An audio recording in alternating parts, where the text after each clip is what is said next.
Selamat siang menjelang sore. Akhirnya bisa bilang selamat siang menjelang sore karena selama ini acara di kios Jojo Kios selalu malam.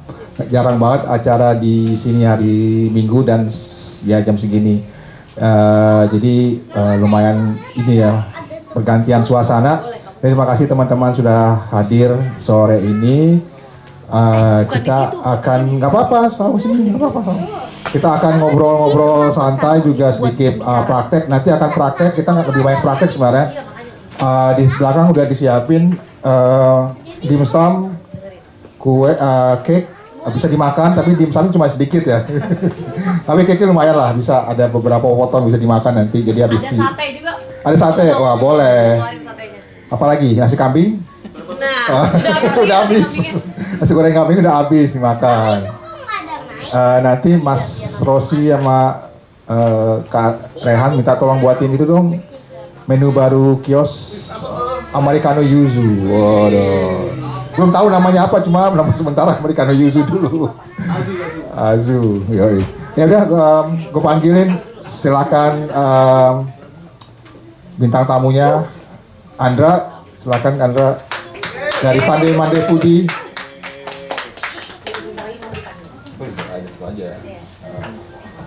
Sama Rehan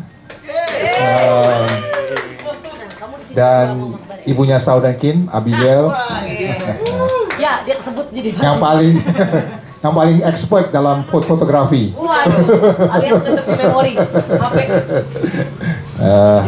Apa kabar kamu? Sudah punya berapa banyak aset? Aset kamu berapa aja? Asetnya. Oh, itu asetnya itu. Oke, benar. Oke, jadi sebenarnya kita ingin ngobrol-ngobrol sore ini awalnya niatnya tuh karena sudah lama niatnya ngajak Andra, terus kemarin terus akhirnya oh ya udah pas nih momennya, dan saya juga kepikiran satu orang lagi yang buat tandemannya yang paling expert dalam fotografi atau dalam artian ingin mengetahui tapi nggak punya basic sama sekali, yaitu adalah Abigail, seorang ibu rumah tangga, dua orang anak, dua orang putra yang suka foto-foto, kegiatannya banyak sekali. Dia di Rapot juga, efek rumah kaca. Raihan juga di Rapot. Sedikit background, Raihan ini fotografer, tapi dia juga mengelola akun Instagram nama Ondaisy Susan. Tuan jelasin sedikit Ondaisy Susan itu apa sih? Jadi udah itu kerjaan sebelum Rapot. Lazy Susan itu media yang berbasisnya kuliner. Tapi selain media yang meliput acara, kita juga bikin beberapa event-event dining or culinary experience yang di situ aku banyak dapat pengalaman mendokumentasikan selain dari makanannya itu sendiri juga, tapi juga kayak kita tuh kalau misalnya lagi berinteraksi dengan makanan tuh ngapain aja sih, dan apakah mungkin kayak rasa senang, terus kayak bertemu orang baru yang kita dapetin selain dari makanan yang enak gitu. Makasih Rehan. Jadi kita punya beberapa background yang sedikit berbeda. Kalau saya sendiri, saya dulu fotografer musik, terus juga 10 tahun kerja di catering. Jadi ternyata setelah dipikir punya pengalaman food plating secara nggak sengaja. Soalnya dulu harus ngatur-ngatur ini. Jadi oh ya ada bisa dipakai juga di sekarang gitu. Terus ada Andra kan Anda ini mengelola Sunday Monday Foodie. Gue mau tolong cerita sedikit dong, kenapa lo memulai Sunday Monday Foodie, apa yang membuat lo terjun di dunia ini? Oke, sebelumnya terima kasih untuk kesempatannya nih bisa di Kios Jojo Kios nih ya. Terima kasih juga yang udah datang. Pertama kali banget, mungkin cerita sedikit ya. Kalau pertama kali banget itu dimulai dari pas pandemi sekitar tahun 2020 tuh ya, Sra. Jadi 2020 kebetulan ada kamera waktu itu, apa nih yang mau dimanfaatkan yang bisa membantu orang lain juga gitu. Nah saat itu mungkin banyak UMKM yang mereka juga jualan makanan gitu. Nah di situ kepikiran bahwa gimana ya kalau bisa motoin produk-produk mereka secara gratis gitu. Jadi istilahnya ada yang bisa dibantu lah untuk itu. Nah lama-lama dibantu dengan teman-teman juga, diinformasikan kalau yang punya UMKM boleh difotoin. Akhirnya lanjut berjalan sampai sekarang gitu, dan membuat akun Sunday Monday Foodie namanya di Instagram yang aktif sampai sekarang gitu sih. Ada berapa orang yang ngelola Sunday Monday Foodie? Kebetulan sendiri. Sendiri aja nih, wah gila. Luar biasa, tepuk tangan buat Andra. Soalnya aktif banget kontennya. Iya. Tuh. Dibantu juga sih sama kakak, sama suami. Oh, oke. Itu maksud gue tadi. Gak habis malah dibantu. Saya mau ke Abigail sebentar nih sebagai ibu rumah tangga. Jadi yang sedikit aja apa yang lo tahu tentang fotografi makanan Abigail? Bener-bener cuman awalnya gue pengen banget inget sebenarnya gue makan apa di mana. Jadi fotonya tuh bener-bener kayak hampir tidak pernah pede untuk ngepost karena juga kayak wow ini kok malah misalnya gudeg gitu ya, kok cuman kayak coklat doang kayak sungai keruh jadinya gitu. Jadi kayak bener-bener nggak punya pengalaman yang baik gitu. Tapi memang tujuannya adalah untuk mengabadikan untuk pribadi gitu ya awalnya. Sampai kayak misalnya juga ada pengalaman misalnya bikin bekal anak gitu. Terus difoto nih, wah yang udah hias-hias bento gitu nih ceritanya. Sampai rumah utuh. Ternyata kurang menarik buat anak gitu. Ternyata lebih buat mereka lebih nikmat yang emang cuma nasi telur aja nggak usah dihias-hias gitu. Emang ada tujuan-tujuan berbeda sih kenapa mengabadikannya. Tapi buat aku sendiri kan tetap puas ketika ngelihat kayak wah hasil racikan sendiri gitu. Dan fungsi lainnya adalah untuk mengabadikan ketika kita pergi ke kota tertentu. Misalnya ada pengalaman pergi sama efek rumah kaca atau sama rapot gitu ya. Jadi tahu oh makanan apa di mana gitu, dan biasanya aku simpannya cuma dalam highlights saja. Makanya pengen banyak belajar bagaimana sih sekalian supaya highlightsnya juga bisa berguna dan menarik buat orang lain gitu. Siapa tahu bisa memajukan UMKM Nusa dan Bangsa. Bukan Kopdes ya?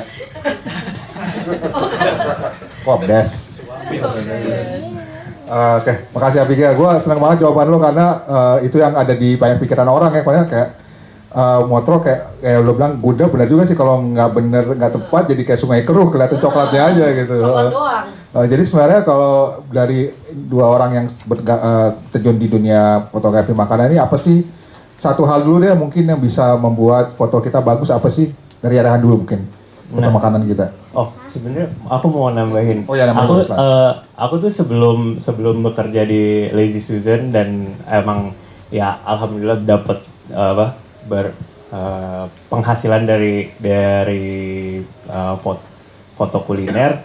Sebenarnya tuh mulai banget itu karena kayak aku dulu suka foto, terus sempet bosen tiba-tiba di ya awal pandemi zaman lagi banyak orang sepedahan, aku ikut sepedahan dan kita tuh kayak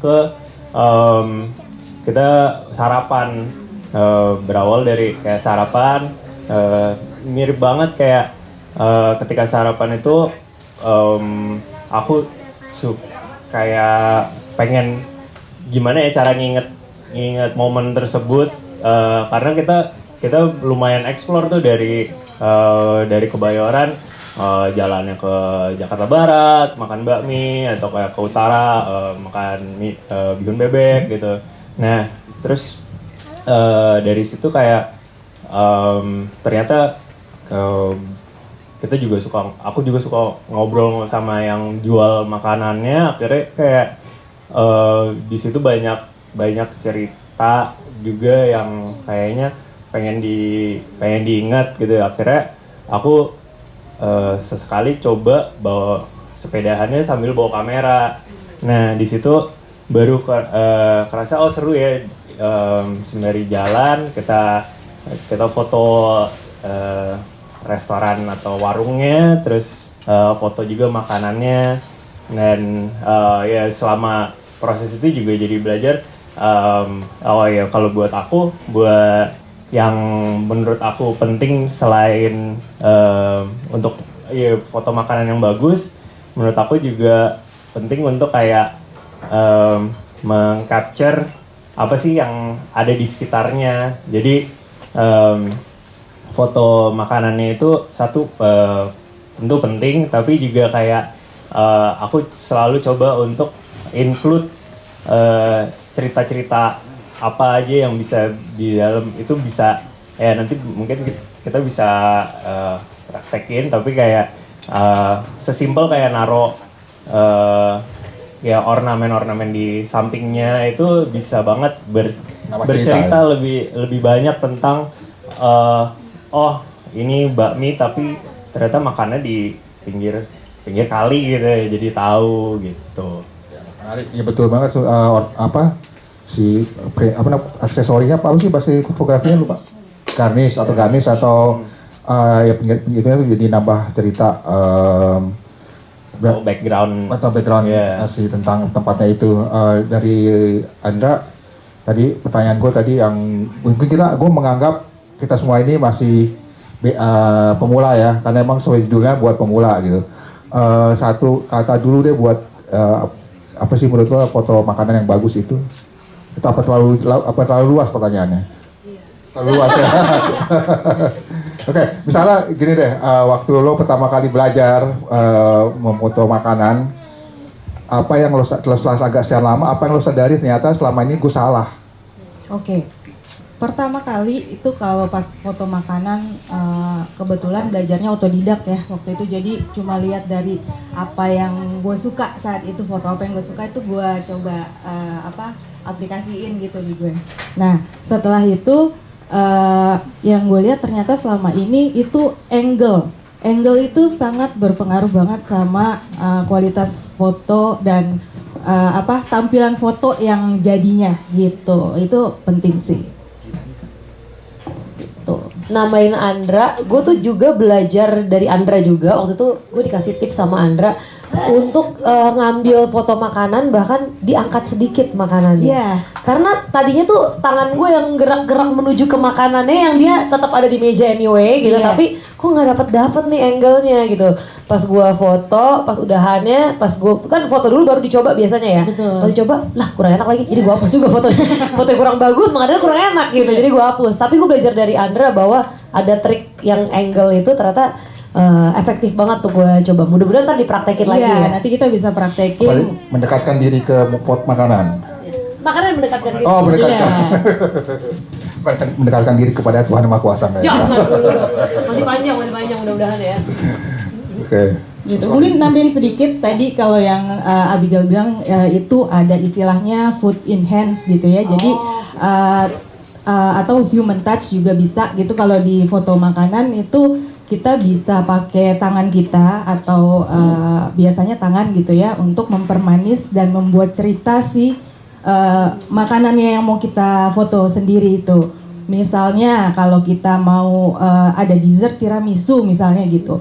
Nah kalau kita foto gitu aja pasti akan ya udah gitu aja gitu kan. Tapi kalau kita tuangin misalnya sausnya pakai tangan kita terus kita foto, itu akan lebih bercerita fotonya gitu. Akan lebih menggiurkan juga. Biasanya gitu sih. Dari teman-teman yang datang ada yang melakukan hal yang sama, hal yang salah nggak dekat Abigail waktu foto makanan itu, apa tadi bilang fotonya? Jadi instead of makanannya yang gue angkat gitu ya, tapi malah gue yang kayak berusaha mencari angle tertentu gitu. Ada yang kayak gitu nggak? Boleh sharing mungkin dari penonton, dari teman-teman? Ada mau sharing? Oke Kak, silakan. Ya nggak apa-apa. Yang kurang panjang soalnya.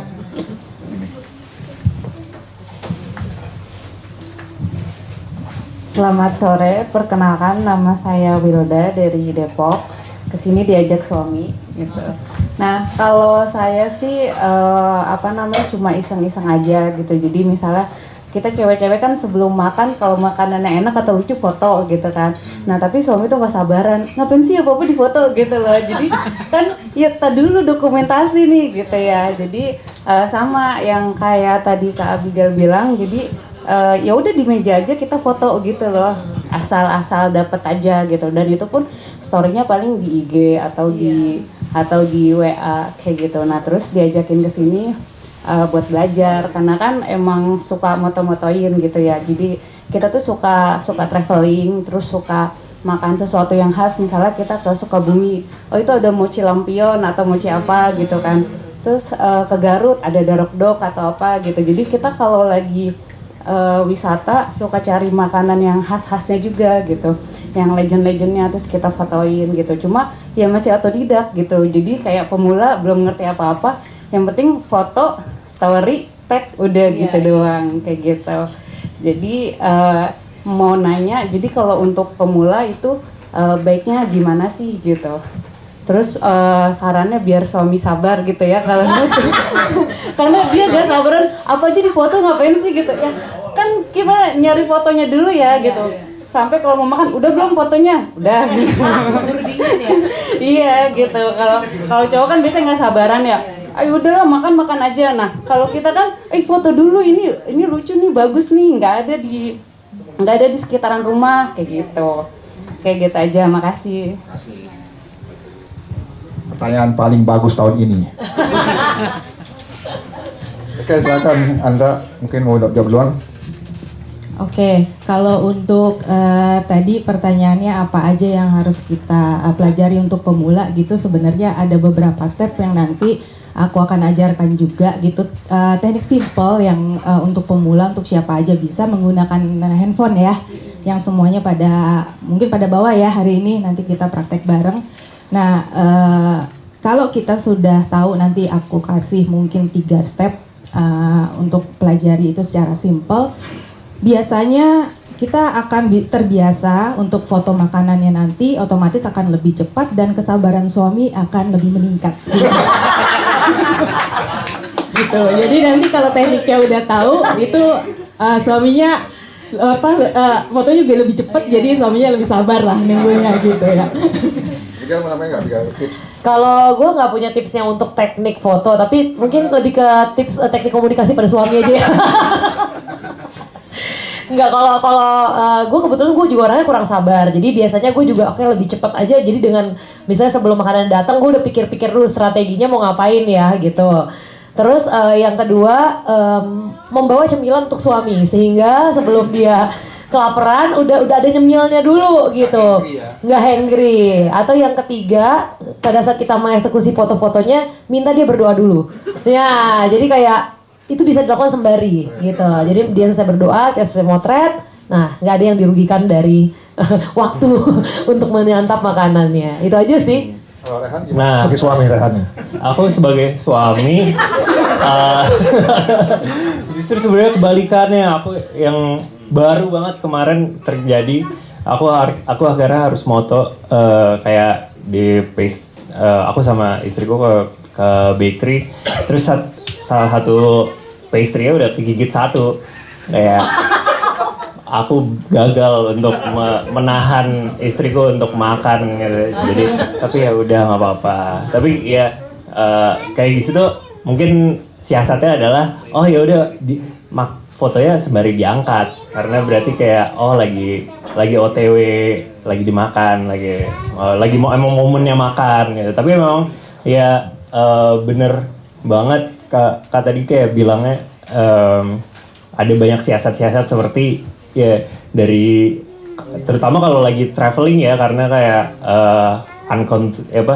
itu space-nya tidak bisa kita kontrol gitu, kayak jadi mungkin dari kalau aku tuh dari datang ke tempatnya udah kayak daerah pojok yang ini bagus juga di foto, ya kita duduk di situ, cahayanya enak, itu mungkin satu yang kayak nggak dipikir, mungkin kita bisa latih nggak sesulit itu untuk latih bareng-bareng kayak melihat cahaya, karena itu efeknya sangat major buat foto makanan yang di pencahayaan bagus tuh, dan angle-nya pas, itu beda banget hasilnya bisa gitu. Berarti dari pembicaraan sejauh ini udah ada 2 hal tuh yang membuat foto makanan bagus, ya foto secara umum bagus, yaitu angle sama pencahayaan. Dan kebetulan hari ini kita disupport oleh Godox dan Bos. Luar biasa masuk ya. Aku gak punya pengalaman radio loh, yang punya pengalaman radio familiar loh. Gak nyangka langsung berdatang banget. Kita lagi proposal akan dikirim. Silakan, Udox. Ya berarti ada dua, berarti yang sebelum kita mau praktek nih dua hal. Kalau mungkin gue mau nambahin sedikit buat pasangan kita lebih sabar. Kalau gue lakukannya adalah dengan melibatkan pasangan. Kalau gue sebagai suami, misalnya ke istri dengan, misalnya nih contoh, ini kalau ini kan ke istri ya, dia baru habis manicure pedicure, masih bagus lah, ininya nih masih bagus. Gue bilang, ya dong, kamu aku foto ya, tangannya kelihatan gitu, foto mata lah gitu. Saya kan bisa kita dipraktekkan juga ke suami, melibatkan dia gitu, jadi dia nggak hanya diem bengong gitu ya, dia bisa ngapain gitu, asal jangan disuruh-suruh aja. Itu sih. Oke. Ada yang mau tambah lagi, Andra, sebelum kita mau praktek? Oke, mungkin lebih ke step-step simple dulu yang akan aku kasih tahu sebelum kita mulai prakteknya nih. Mungkin lebih banyak praktek aja nanti ya, biar lebih bisa diaplikasikan sehari-harinya. Nah, yang pertama itu kalau kita melihat handphone gitu ya, hal terpenting yang kita kadang suka lupa gitu. Lensa ini masih kotor gitu. Nah, jadi jangan lupa untuk lap dulu lensanya sebelum kita foto atau video ya, karena momen itu kadang-kadang nggak bisa kita ulang gitu kan. Kalau udah makanannya misalnya udah ke sendok, udah kepotong, udah nggak bisa diulang lagi. Jadi lensa itu jangan lupa dilap dulu. Yang kedua, sebenarnya kita harus maksimalkan handphone yang kita punya. Jadi bukan berarti handphone mahal itu akan mendapatkan gambar yang bagus banget iPhone gitu ya. iPhone 19 gitu ya. Ya gitu ya, sampai baru keluar gitu ya. Baru 17. 17 sekarang, sorry. Gitu. Jadi kita maksimalkan misalnya resolusi di kameranya kita yang paling tinggi gitu, itu oke juga untuk hasilnya nanti akan lebih bagus. Gitu. Terus juga yang ketiga, jangan lupa ini hal penting banget kalau di foto itu di settingan dihidupkan gridnya. Jadi ada di setting kamera. Garis itu ya. Iya. Nanti di setting kamera itu dihidupkan grid. Nanti akan ada seperti apa ya? Garis-garis itu yang akan memudahkan kita. Betul. Ya, di setting itu. Nah, itu akan memudahkan kita dalam memfoto. Manfaatnya juga foto kita itu akan simetris gitu ya. Jadi nggak miring-miring gitu. Nah, itu juga akan lebih enak dipandang nantinya untuk fotonya gitu. Itu untuk dari segi alat yang kita punya ini gitu. Mungkin kalau ada yang mau ditambahkan nanti boleh langsung. Satu hal yang sangat penting. Jangan lupa baterainya full atau masih ada. Baterai. Jangan lupa, Iya. kita lagi seksi moto. Soalnya kalau tahu gue tuh moto makanan apalagi dengan high resolution yang tinggi dan spek yang paling gini handphone tuh cepat ngabisin baterai. Betul. Jadi mungkin kita masih 20%, terus nih tiba-tiba ya udah tinggal 5% gitu. Ya. Sama storage mungkin ya. Seringkali kan kayak motor tiba-tiba Penuh, muncul iya. penuh. Nah, Ngomong soal storage, kata lo tadi yang paling tinggi bagus kan, cuma bisa nggak kita mengadaptasi atau just nggak mau terlalu tinggi nih yang spek, karena mengambil storage yang banyak misalnya, satu foto bisa 50 mega misalnya. Oke. Sebenarnya bisa banget ya, tergantung dari kebutuhan yang kita mau untuk apa gitu fotonya. Misalnya kalau untuk foto kita sosial media ya cukup, nggak perlu yang sampai tinggi banget gitu. Mungkin yang medium aja udah oke kualitasnya gitu ya. Nah tergantung, kalau misalnya mau yang bagus banget itu mungkin bisa juga untuk yang profesional, misalnya buat kayak menu gitu ya, untuk dicetak atau apa, itu penting. Tapi kalau untuk sosial media nggak masalah pakai yang resolusinya nggak terlalu tinggi gitu. ya sebenarnya kalau untuk agak ngomongin teknis sedikit, kayak resolusi itu juga kalau memang mau dan bisa menggunakan resolusi yang kayak megapiksel yang paling tinggi, itu sebenarnya selain ya kualitas fotonya, itu juga memberikan kita keleluasaan ketika ada kebutuhan untuk nge-crop. Ketika megapikselnya tinggi itu ketika butuh di crop atau untuk dicetak di poster atau ya yang berukuran besar itu nggak akan pecah. Tapi bener banget kayak balik lagi kalau misalnya untuk di post ke Instagram mungkin nggak akan itu begitu bisa lah yang sedang-sedang aja. Misalnya 5 mega cukup ya. Ya.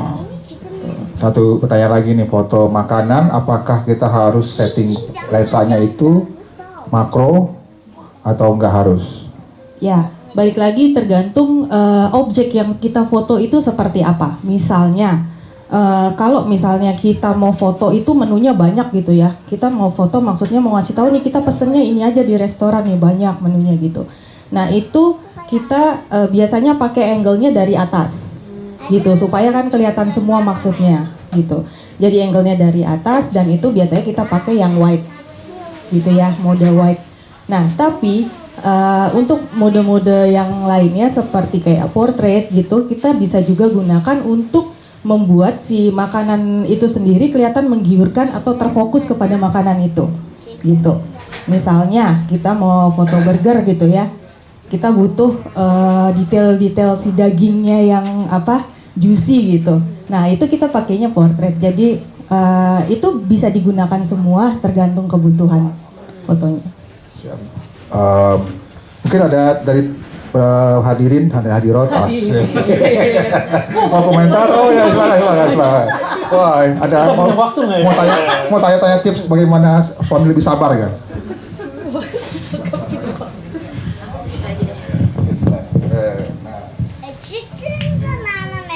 Oke, baik sebelumnya terima kasih untuk kakak yang di depan dan salam kenal untuk kakak yang sama-sama peserta. Aku Lili, kebetulan dari Ciputat sini aja, masih mahasiswa. Cuma suka banget sama yang namanya masak, karena menurut aku masak itu adalah healing gitu kan. Kalau tadi kita udah ngebahas agak banyak kakak-kakak yang di depan terkait dengan misalnya kita gimana teknik-teknik ngambil foto. Sebetulnya bagi pemula kayak kita ini penting juga nggak sih untuk memperhatikan misalnya kita masak muatan apa saja yang ada di dalam makanan kita. Misalnya katakanlah kita punya istilah piring pelangi gitu kan. Di dalam piring kita itu ada berbagai makanan yang warna-warni dan itu tuh melambangkan misalnya itu dia karbo, protein, serat dan lain sebagainya. Dan yang kedua, apakah penting juga kita memperhatikan properti misalnya kalau makanannya kira-kira warnanya udah rame banget, maka piring yang kita pakai itu harusnya yang polos-polos aja nggak sih, simpel aja nggak sih, biar nggak nabrak-nabrak gitu. Nah, kita yang suka foto dan juga suka masak, misalnya ingin mengkombinasikan itu, kira-kira menurut kakak-kakak di depan penting memperhatikan seperti itu atau misalnya ada trik dan keharusan yang kita lakukan agar menjadi menarik, tidak tabrakan gitu ya. Nah itu kita perlu mempertimbangkan hal apa saja. Terima kasih. Mau jawab dulu atau pertanyaan berikut? Jawab dulu ya. Silakan. Aku Ben? Oh ya. Nah, kalau buat masak, nah menurut aku kayak kadang yang suka aku lupa miss gitu kalau misalnya masak kan kita mungkin sudah udah motong-motong,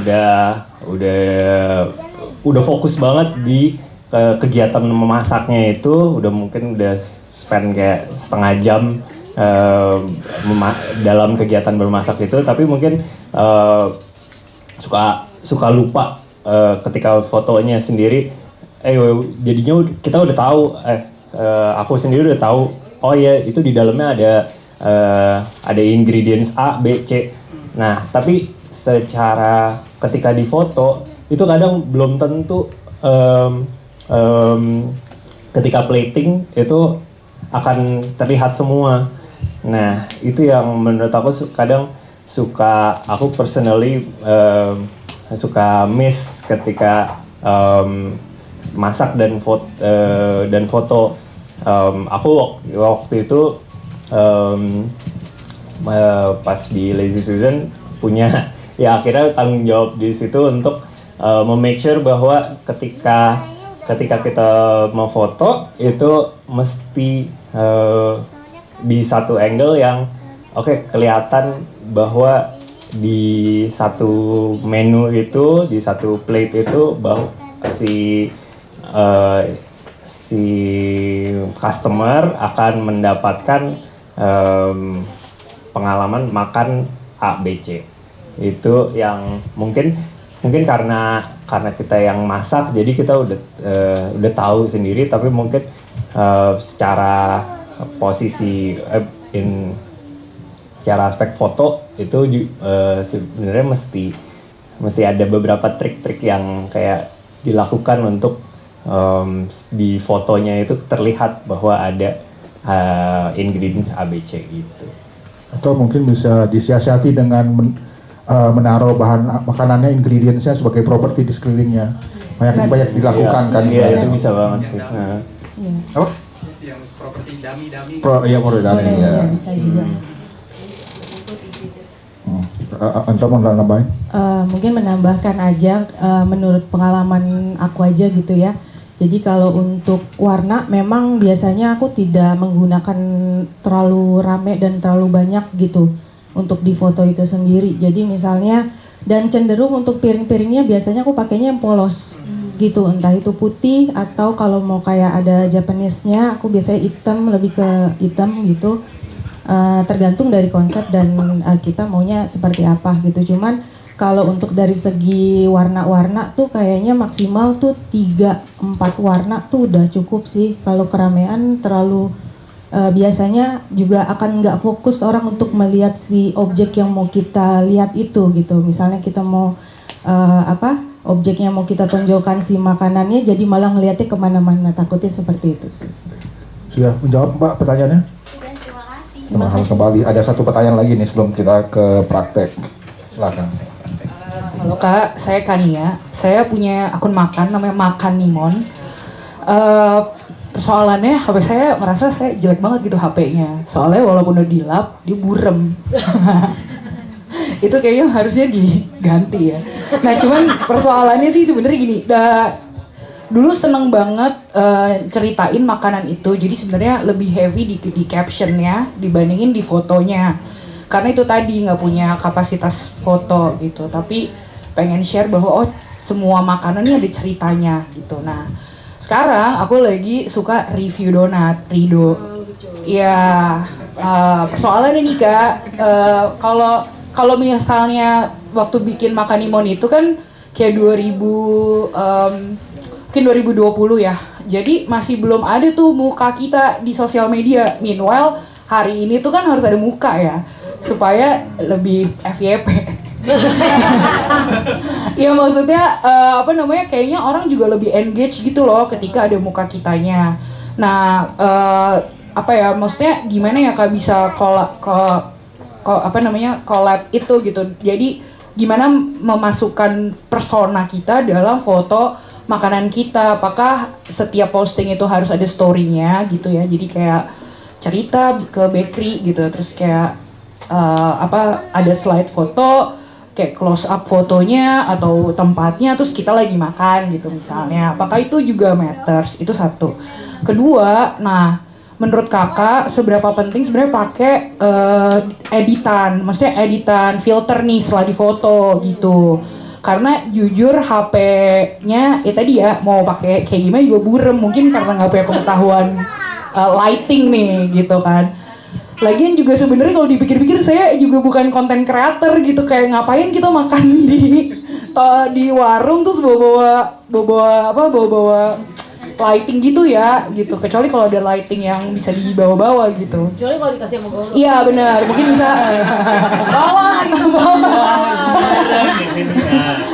Nah itu gimana ya Kak? Terus sama juga keadaan ini jadi banyak nih, soalnya senang banget sebenarnya ada acara ini jadi bisa sharing. Nah terakhir nih Kak, kadang-kadang kan kita kalau makan di tempat yang misalnya hidden gem tapi rame gitu, misalnya misalnya ayam goreng sayangan di Semarang gitu misalnya. Kita kan pengen ngobrol juga nih kayak kakak kan, kayak pengen ngobrol juga nih gimana nih bisa bikin bumbunya seenak ini, which is tuh good banget kan buat konten kita gitu.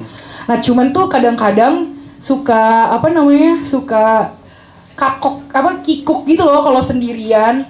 Kalau sendirian tuh kayak ini gue nggak apa-apa nggak sih foto video-video atau foto-foto ini gitu, gimana ya biar sikapnya tuh chill layaknya seorang content creator kuliner gitu. Mungkin itu bisa dikasih tips and triknya supaya nggak kaku gitu kalau ketemu, atau kayak misalnya makan pecel bok sador itu kan duduknya depan boknya banget ya.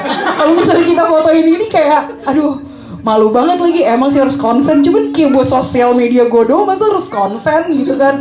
Nah itu sih mungkin perlu diinfoin Kak pengalamannya. Thank you. Silakan, ini mau mulai Don? Oke, kalau sebenarnya kalau pengalaman mendokumentasikan dengan cerita tuh aku suka banget. Jadi dulu sebelum bersosial media aku punya kebiasaan untuk memotret dengan kamera biasa gitu ya, kamera yang dicetak hasilnya analog, dan juga terutama menyimpan bondnya, walaupun nggak selalu aku yang bayar dan bukan buat reimburse. Jadi tujuannya itu adalah buatku pertama mengcapture nama restorannya atau nama tempat makannya, alamatnya, menu apa yang waktu itu aku pesan dan harganya kira-kira berapa gitu. Dan waktu itu aku simpan aja buat kayak food journal aja gitu dan tidak disebarluaskan memang itu. Mungkin itu bisa jadi bagian cerita juga seandainya kamu keunggulannya bukan di angle atau menggunakan filter gitu ya, tapi bisa juga misalnya dalam bentuk foto gitu ya, atau collage foto, bisa juga menyertakan hal-hal lain yang bahkan tidak ada hubungannya dengan sesuatu yang membuatmu canggung gitu. Kecuali harganya misalnya kayak 3.500.000 rupiah gitu. Jadi bikin canggung juga, sombong banget nih gue gitu misalnya ya. Tapi kayak intinya ada banyak hal untuk menjadi objek foto dalam menceritakan sesuatu yang kamu konsumsi gitu atau pengen kamu share gitu. Tapi untuk hal lainnya sih menurutku menjadi dirimu sendiri ya, asal yang kamu ingin sampaikan itu sesuai dengan seleramu, kurasimu gitu ya. Misalnya emang gayanya blur-blur gitu ya nggak apa-apa juga ya, misalnya nggak tahu tuh makanan apaan gitu. Tapi kalau emang itu ciri khas gitu ya nggak apa-apa juga. Pelangnya doang jelas gudeg siapa gitu, tapi gambar ya terserah juga. Dan ya balik lagi ke tujuannya mau apa gitu. Kalau emang kamunya sendiri nggak nyaman dengan tadi bilang kayaknya wah eye contact sama si Mbok nih gitu, daripada kayak dilaporin kamu lagi netizen lambe turah gitu, mendingan ya udah sesuai dengan personality. Silakan yang lebih teknis. Kalau aku mungkin tentang kayak bikin konten kuliner ya, kayak sekarang tuh sebenarnya kayak channel itu banyak banget yang aku jadi mungkin kayak background story-nya adalah setelah aku udah nggak bersama Lazy Susan, aku masih tetap suka foto makanan, tapi untuk personal dan bikin konten di TikTok. Nah awalnya tuh aku ngelihat kan orang-orang pada formatnya tuh ya udah kayak mukbang yang kayak makan, dia bener-bener kamera di depan muka gitu. Tapi setelah dicoba, aku saat menyadari bahwa itu bukan nggak bisa aku makan dengan nyaman dengan ada kamera di depan aku. Jadi tapi aku ya punya kesukaan untuk ya yang tadi aku sempat cerita, selain foto makanannya, aku foto mungkin etalase di tukang masaknya, dinding kalau misalnya kita ke restoran di Jawa gitu kan suka ditempelin sama kalender gitu tuh aku suka. Iya foto sama pejabat, artis gitu ya. Itu iya.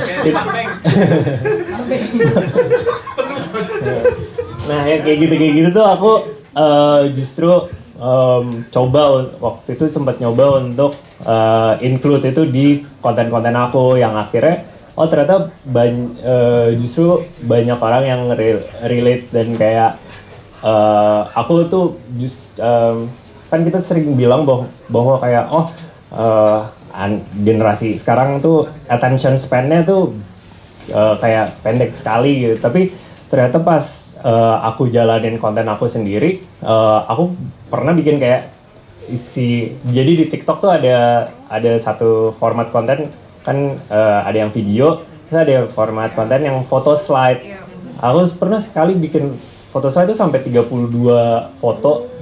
Itu benar-benar ada orang yang kayak aku relate aku tahu itu kayak foto ke 20 tempatnya di sini kan gitu.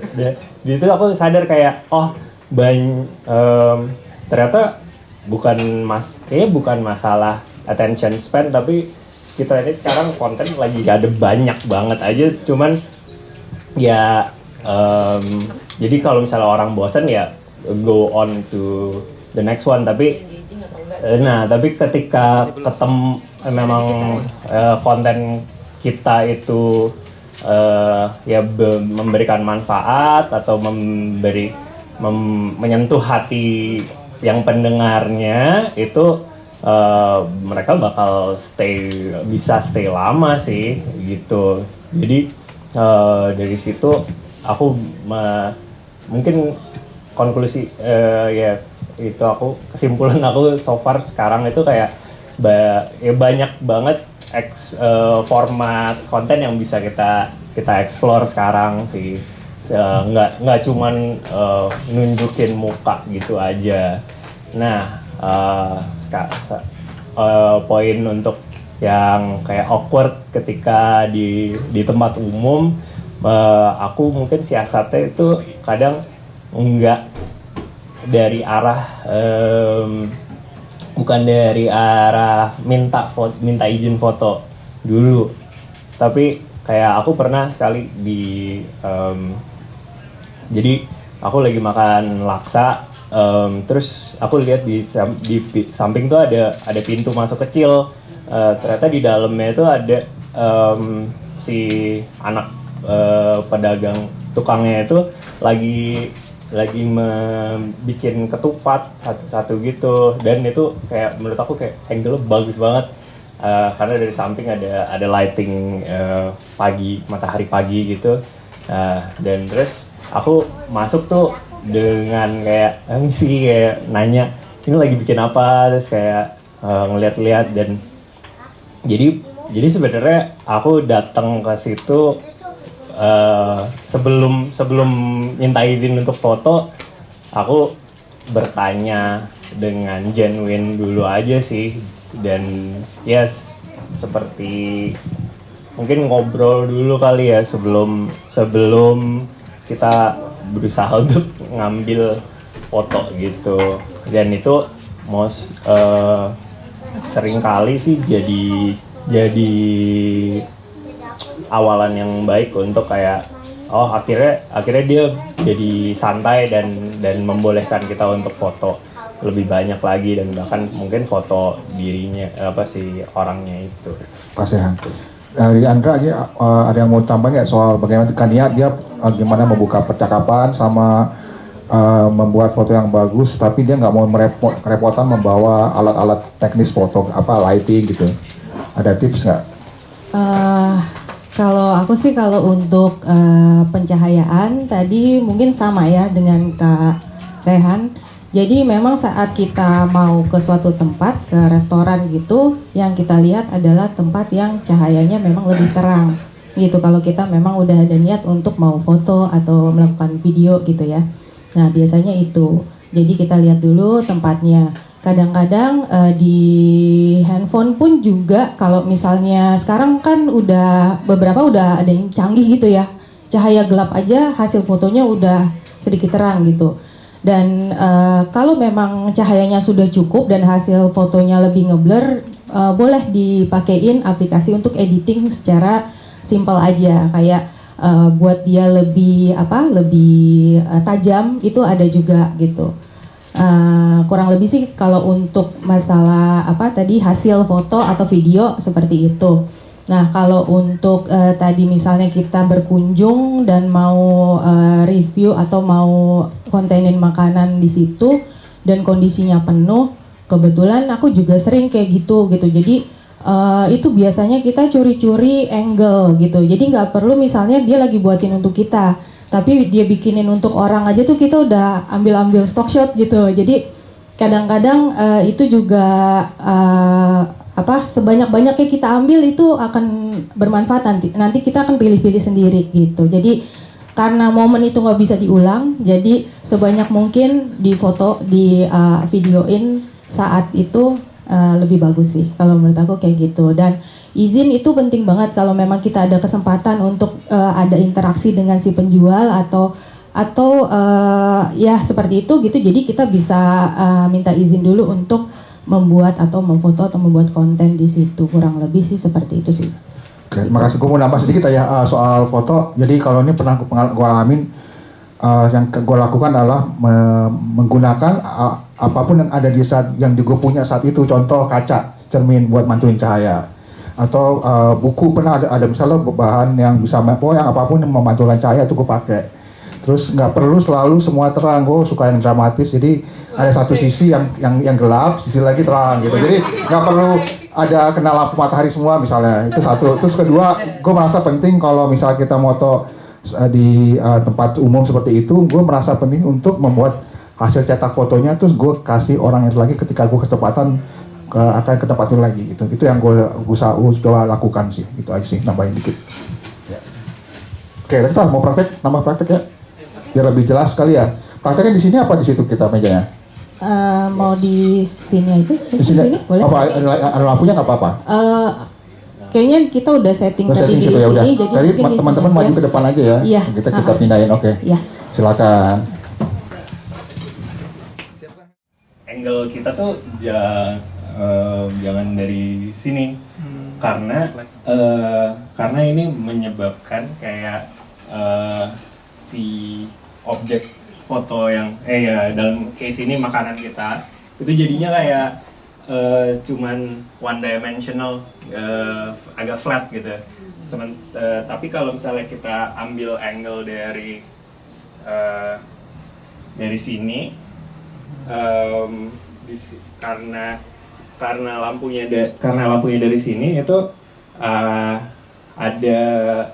ada sisi yang terang, ada yang sisi gelapnya juga, sehingga secara look di foto itu akan kelihatan bahwa ini tuh ya 3 dimensional dan ada mungkin kalau misalnya ya ini dalam case ini dimsum gitu, kayak kelihatan ginuk-ginuknya ya gitu ya, terlihat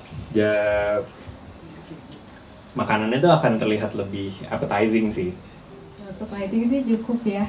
Aku sih mungkin udah benar gitu, maksudnya sama. Paling nambahin juga nih, kita ada alat ini yang simple, jadi ini namanya reflektor gitu ya. Kalau ini mungkin untuk yang lebih serius gitu ya. Nah itu biasanya dia manfaatnya untuk merefleksikan cahaya. Misalnya tadi kata Kak Rehan, cahaya itu kan dari sini gelap gitu ya. Nah ini kita bisa pakai reflektor ini untuk cahaya yang dari sini kita isi. Betul, kayak gitu. Mungkin kita ada lagi tambahan? Enggak sih, aku udah. Oke, kita mulai aja untuk coba. Sama satu lagi, sebenarnya kalau kadang-kadang kita bawa tripod gitu ya saat pengambilan gambar itu, apalagi dengan cahaya yang agak minim itu biasanya akan goyang ya gitu. Jadi kadang-kadang kita harus ada tahan nafas untuk iya betul.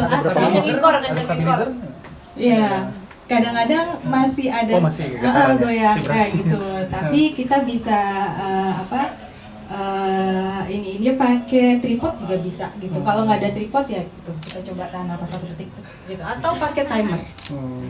Gitu, biar dia nggak goyang. Oh iya, karena ketika kita mencet itu juga sebenarnya ngegoyangin handphone kita kan. Jadi walaupun memang kayak nggak kecil banget, tapi ketika lightingnya itu lagi kita nggak punya lighting yang cukup, itu bakal kelihatan sih goyang kameranya.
Bagaimana tadi kesannya setelah praktek? Udah lumayan atau belum? Bermanfaat banget. OTW food blogger. Mungkin ada yang mau sharing apa yang didapetin tadi dari praktek, satu orang, dua orang, tiga orang? Silakan. Mbak. Waduh.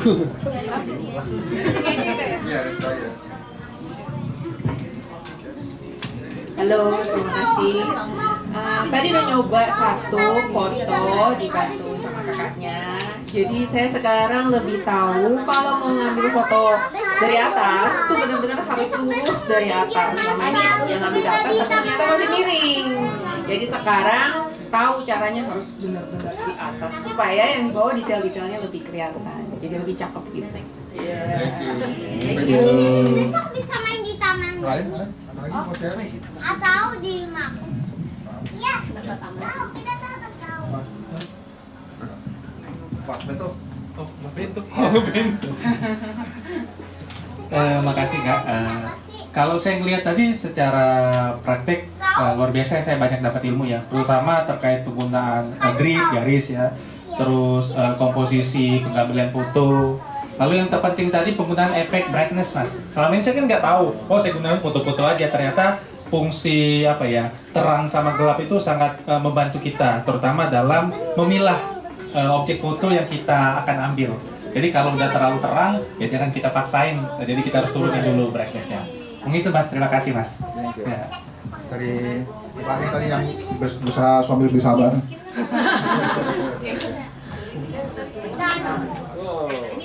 Ya, makasih kakak-kakak di depan atas ilmunya yang tadinya kita cuma kayak ibu-ibu gitu loh, foto status gitu ya, lagi makan di sini guys gitu.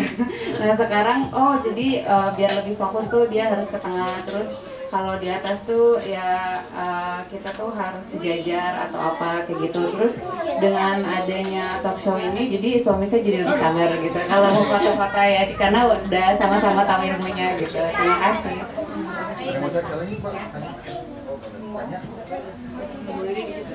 Ternyata capek. Jujur keringetan terus sambil nahan napas. Cuma jadi pertanyaan Kak, boleh nanya kan ini? Boleh. Kalau itu kan warna lampunya putih. Nah kalau kuning gimana? Anjir teknis banget ya. Ya. Terus kan lagi-lagi nih Kak, kalau misalnya lagi di misalnya warung tongseng depan nih, dia kan kita mau nyari sinar aja, dia satu maksudnya sinarnya aja dari depan doang gitu. Nah itu gimana tekniknya? Terus tadi saya belajar juga, maksudnya kadang kan kita kalau udah disajiin udah itu aja yang mau difoto, tapi tadi Kak Andra bilang kayak kita boleh loh kayak me-replating lagi si makanannya itu, apalagi kayak misalnya sate kambing kan susah tadi gitu ya, jadinya dibolak-balik aja dulu biar ada kecapnya, biar lebih menarik gitu-gitu. Jadi aku belajar itu juga sih, cuman mungkin pertanyaannya lebih ke si sinar kalau warna kuning tuh gimana, plus tadi tuh soalnya di situ kan si lampu yang hitam ini tuh ke arah makanan juga. Jadi kalau misalnya dari sebelah sini badan saya jadi kayak ketutup gitu. Jadi kayak itu ternyata exercise juga. Paling gitu sih Kak kalau mengatasi in real life-nya without godox nih, gimana hidup kita gitu. 5 kali Kak. Bridging-nya kasih godox lagi nih. Gelapnya hidup kita tanpa godox.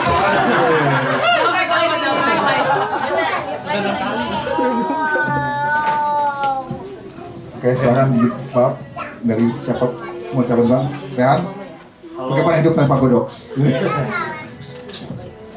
Kalau warna, jadi kamera, kalau sepengetahuan aku, kalau ya lampu di restoran kan ya nggak bisa milih ya, kadang ada banyak yang kuning gitu. Tapi setahu aku di kamera handphone sekarang itu bisa, dia bakal nge-adjust sendiri untuk kayak ada teknisnya namanya white balance, itu dia bakal nge-balance out untuk kayak jadi nggak kayak ketumpahan jus jeruk gitu. Jadi dia bakal nge-adjust, cuman ya mungkin salah satu yang ya akhirnya bisa jadi solusi itu juga menggunakan flash kalau lagi foto makanan. Kalau aku nambahin sedikit pengalaman, biasanya memang kadang-kadang cahaya di restoran itu kuning gitu ya, dan handphone kita kadang-kadang adjustnya juga kadang-kadang kuning juga gitu. Jadi biasanya sih aku kasih di editing akhir gitu, warmnya tuh agak diturunin gitu.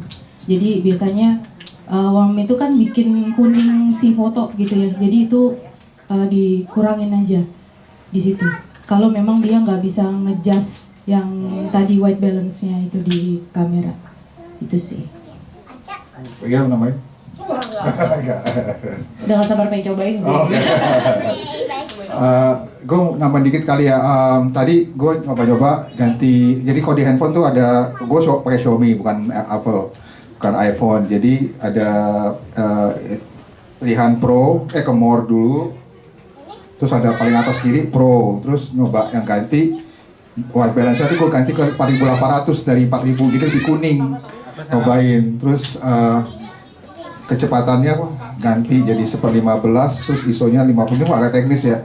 Cuma jadi hasilnya lebih gelap karena gue merasa tadi lampunya terlalu terang. Jadi gue pengen dapat yang lebih dramatis, akhirnya ya gue ganti. Terus kita nyobain, ternyata jangan takut kalau ada bocoran-bocoran. Misalnya kayak tadi nih si reflektor kan ada bocorannya kan, masukin aja ke dalam foto kita. Atau misalnya ada di studio ada lighting ini, kadang-kadang sering kok fotografer ini sengaja dimasukin ya, jadi propertinya gitu. Jadi mau kasih contoh aja biar lagi pinggir ini di luar skrip nih.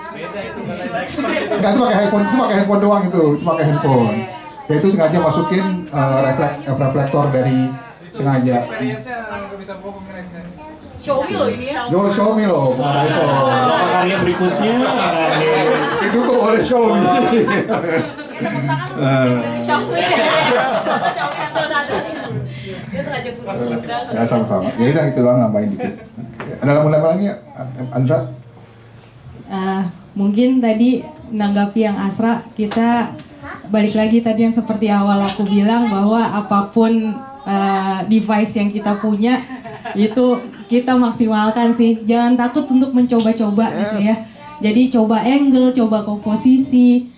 Nggak ada yang larang kan kita untuk foto-foto terus, istilahnya kayak gitu. Jadi kalau misalnya satu menu itu biasa kita foto cuma sekali satu angle, mulai besok kita fotonya 3 angle gitu dari satu menu itu. Tapi udah bisa lebih cepat karena udah tahu caranya gimana. Kan suami lebih sabar juga. Iya, betul. Dia apapun makanannya, minumannya.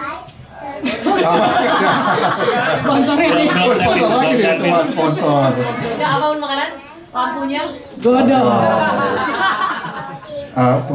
Penutup dari Karehan. Mungkin setelah ini kan udah belajar teknik-tekniknya, menurut aku ya sama sih kayak buat aku foto makanan tuh menyenangkan sekali karena itu jadi kayak selain ya oke, mungkin bisa sharing, bisa posting, bisa dapat likes, bisa segala macam, tapi ujung-ujungnya yang menyenangkan adalah ketika kayak kita bisa buka library kita lagi, nanti kayak oh inget lagi waktu itu kita makan di sini sama teman-teman ini atau sama keluarga ini gitu, supaya mantan yang ini. jangan di hide ada fitur hide di library iPhone ya. Nah itu yang mungkin jadinya akhirnya priceless. Nah gitu. Sekalian penutup dari Abigail sebagai ibu rumah tangga. Sebagai ibu 2 orang putra. Ya, gue sih lagi membiasakan diri bukan cuma foto-foto makanannya, cuman masak makanannya juga. Jadi sama susahnya, dan mudah-mudahan ya jadi semangat lah yang ngerjainnya. Oke, makasih. Tadi ada masukan dari bapak suami katanya mau dibuat sebulan sekali. Gimana nih dari istri? Boleh aja. Boleh aja ya, oke. Sharing-sharing. Oke, ya udah mudah-mudahan Bisa kita godoks lah. istri digodoks. Oke. Jangan lupa kalau mau posting nanti mention Godox juga ya. Oke, terima kasih teman-teman udah berpartisipasi di acara sore ini. Makasih udah datang. Silakan kita nikmati makanannya berarti. Kalau sore berjumpa di acara berikutnya. Apa mau foto dulu? Pakai